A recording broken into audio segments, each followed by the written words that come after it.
So students का एक बहुत बड़ा सवाल होता है कि सर मेरा जो गेट रैंक है ना वो बहुत अच्छा नहीं है, मतलब मुझे पीएसयू तो नहीं मिलेगा। अब मैं क्या करूं, मास्टर्स ज्वाइन करूं या फिर ड्रॉप लेकर मैं अपने पीएसयूज के लिए तैयारी करूं। ठीक है, तो सवाल तो बहुत अच्छा है गाइस कि अगर आपका रैंक पीएसयू जितना नहीं है, लाइक डबल डिजिट में नहीं है या फिर टॉप 200 में नहीं है, तो पीएसयू की सिलेक्शन बहुत कम है, अनलेस एंड अनटिल कोई कैटेगरी आपकी हो तो अगर क्या करें, अब क्या कर सकते हैं, क्या एमटेक ज्वाइन करना चाहिए या नहीं करना चाहिए।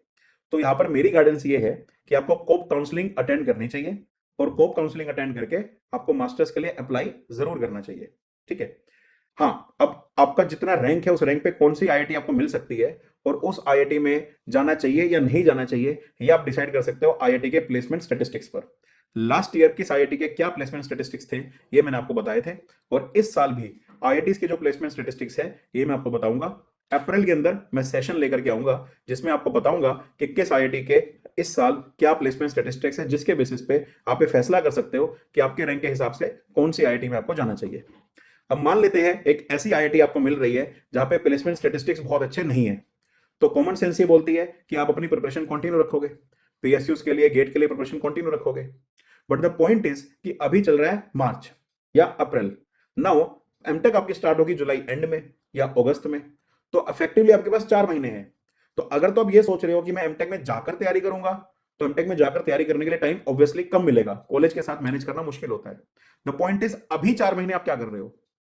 तो जितना भी सिलेबस आपका पेंडिंग है इन 4 महीने में कर दो, जितनी भी प्रैक्टिस आपकी पेंडिंग है इस 4 महीने में कर दो, कोई भी वीक लिंक अगर आपकी प्रिपरेशन में है इस 4 महीने में स्ट्रॉन्ग बना दो, नॉन टेक अगर आपका बाकी है तो नॉन टेक को इस 4 महीने निपटा दो। बेसिकली इस 4 महीने में अपने आप को कंप्लीट बना दो with respect to preparation, so that MTech में जाने के बाद अगर कोई एग्जाम आता भी है तो आप पहले से ही फुल्ली प्रिपेयर्ड हो।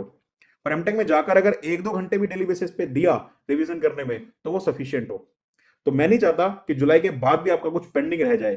तो इसीलिए ये जो 4 महीने हैं इसे इफेक्टिवली यूज करो, और अगर कर लिए तो एमटेक में जाना will be a very very good decision, और एमटेक के साथ तैयारी करना it will be a much better decision rather than to take a drop. So this is my guidance for you guys, और इसी तरह की गाइडेंस लेने के लिए आप इसी तरह इस चैनल को सब्सक्राइब करो और अंकुर 073 कोड यूज करके नए बैच में एनरोल करो। All the best.